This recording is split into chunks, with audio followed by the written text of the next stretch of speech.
तो जो एक शायरी है ना कि होता है सुबह शाम तमाशा मेरे आगे। तो ये जो राजनीति है ना, वो राजनीति आजकल जो है वो तमाशों के जरिए हो रही है। मतलब जो वोट देते हैं वो हमारा, इसमें पब्लिक ओपिनियन बहुत इम्पोर्टेंट है। और वो पब्लिक ओपिनियन को ये घटनाओं और यो इस तरह के जो तमाशे हैं उसके जरिए वो क्रिएट करना चाह रहे हैं। और पहले भी बात हो चुकी है कि जो कंस्ट्रक्टिंग कंसेंट और तमाम तरह की प्रॉफिट ओवर पीपुल, ये नोम चोम्स्की ने ऐसी किताबें लिख दी हैं, सब लोग जानते हैं इसके बारे में। देखिए, जो कोई बड़ा परिवर्तन होता है ये जो कॉपी करके नहीं होता। आप गांधी जी की तरह ये नारा तो दे सकते हैं कि भाई हम स्वदेशी अपनाएंगे, लेकिन अगर आप वैचारिक रूप से उसके प्रति प्रतिबद्ध नहीं है, आप खुद कष्ट उठाने के लिए नहीं तैयार हैं, आप तैयारियों के लिए नहीं तैयार हैं, तो आप कोई बड़ा परिवर्तन नहीं करते हैं। फिर आप इस तरह के नारों से एक माहौल क्रिएट करना चाहते हैं और एक खास तरह की पब्लिक ओपिनियन को एक खास स्लांट देना चाहते हैं, ताकि जो आपको जो पावर पॉलिटिक्स है उसमें वो आपको एक पोल पोजीशन दे। इसका बहुत बड़ा उदाहरण जो है वो स्टैच्यू ऑफ यूनिटी है। पहले तो पूरे देश में घूम घूम करके आपने किसानों से इकट्ठा किया लोहा, कि भाई सरदार की मूर्ति बन रही है उसके लिए लोहा दीजिए, उससे सरदार की मूर्ति बनेगी। और फिर आपने कह दिया कि भाई ये लोहा जो है उपयुक्त नहीं है सरदार पटेल, और वो फिर वो चाइनीज फर्म आकर के जो है वो स्टैच्यू ऑफ यूनिटी बनाती है। तो देखिए, ये जो आपने जो चीजें गिनवा दी ना, चश्मे से लेकर के कोट तक, तो ये जो एक और चीज भी रह एक चीज रह गई। अगर विदेशों से इतनी नफरत है आपको कि विदेश का यूज मत करो, 72 विदेश यात्राएं क्यों की? आपका तो विदेश यात्रा का जो प्रेम है ना, उसका पैमाना छलक रहा है सर। आपका विदेश यात्रा का प्रेम ही खत्म नहीं होता। 15 दिन बाद अपना प्लेन उठाते हैं 777 और चले जाते हैं विदेश को। तो अपना प्रेम कम करें ना, पहले दूसरे को बाद में उपदेश देना सर। वो ऐसा लगता है कि जैसे एक एक खास तरह का कॉकस है जो चाहता था उनको कि मोदी जी जो है अपने चीजों में व्यस्त रहें, घूमते रहें, मौज में रहें, और यहाँ शासन जो है हमारे हिसाब से चलता है। जैसे जैसे कभी कभी क्या होता है कि हालांकि ये जो है महिलाओं के प्रति थोड़ा नेगेटिव लगता है। कई बार जब अपनी पत्नी से आदमी बहुत डरता है तो बहुत देर देर से घर लौटता है।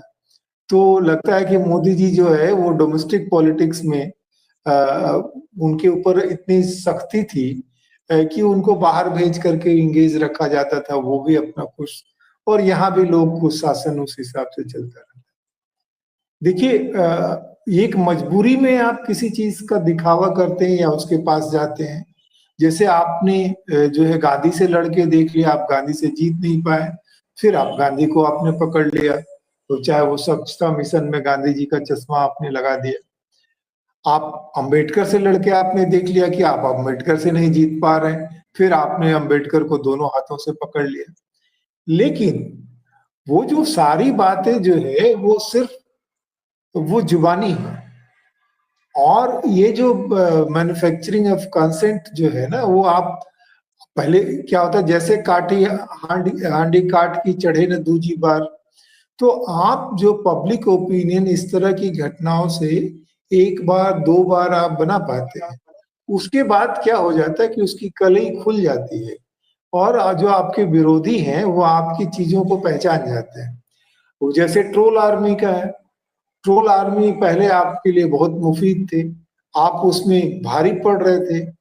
अब क्या हो रहा है कि ट्रोल आर्मी में आप एक शॉट करते हैं, जो कुछ डिफेंस एनालिस्ट जैसे जो बात पाकिस्तान के लिए कह रहे थे कि पाकिस्तान फर्स्ट इनिंग तो अच्छा खेलता है, उसके बाद सेकेंड इनिंग में जो है वो फॉलो ऑन पे आ जाता है। तो ऐसी बीजेपी की हालत ट्रोल में हो गई है कि वो ओपनिंग शॉट तो ठीक खेलते हैं, फिर उसके बाद उनके ऊपर जब अटैक होता है तो कई बार एक एक मुकाबले में जो है भारतीय 9 बॉक्सर जो थे वो फाइनल में थे। और पहला राउंड तो सारे बॉक्सर जीत जा रहे थे, उसके बाद नॉकआउट हो जा रहे थे। तो जब आप किसी राष्ट्रीय संदर्भ में जब आप एक बड़ी लड़ाई लड़ते हैं, चाहे वो इकोनॉमी हो, चाहे वो डिफेंस हो, जब आप बात कर रहे हैं कि चाहे वो फॉरेन रिलेशनशिप हो, तो आपको चीजें गंभीरता से करनी होती है। देखिए, ये हमारे लिए वेकिंग कॉल है, वेकअप कॉल है कि एक बड़े मुकाबले में जब हम फंसे हैं, तो आज हमारे आसपास कोई नहीं है, कोई हमारे पीछे नहीं खड़ा है।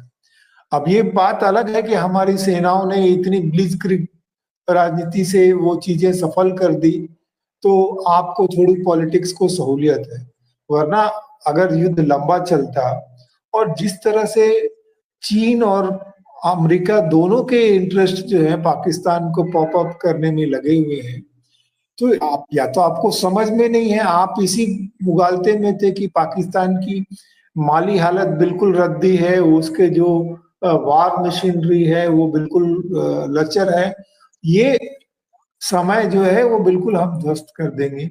या फिर आप इंटरनेशनल इंटेलिजेंस आपके पास में नहीं है कि ये जो पहलगाम इंसिडेंट के जरिए शायद आपको प्रोवोक किया जाएगा। देखिए, जो भी लड़ाई होती है उसमें टाइमिंग का बहुत इंपॉर्टेंट रोल होता है। तो कुल मिला के मैं यही कहना चाहता हूं कि जैसे आपने कहा कि इन घटनाओं को लेकर के जिस तरह की संजीदगी आपको दिखानी है, जिस तरह की तैयारी करनी है, आप इसी में लगे हुए हैं कि देखिए हम फोर्थ इकोनॉमी हो गए हैं और हमारे आकाश मिसाइल ने उनके छक्के छुड़ा दिए, अब हमारा डिफेंस एक्सपोर्ट बढ़ रहा है। और और मैं आपका वो देख रहा था, आपने दिया कि कैसे पाकिस्तान ने लॉबिंग फर्म को लगा रखा था, और आप इसी मुगालते में थे कि भाई जेडी वेंस की जो है पत्नी जो है अमेरिकन है, आप कमला हैरिस को लेके चलते कि इंडियन मूल की है, कमला हैरिस अपने आप को अफ्रीकन मूल की बताती, और आप इसमें रहते नहीं, वो इंडियन मूल की है।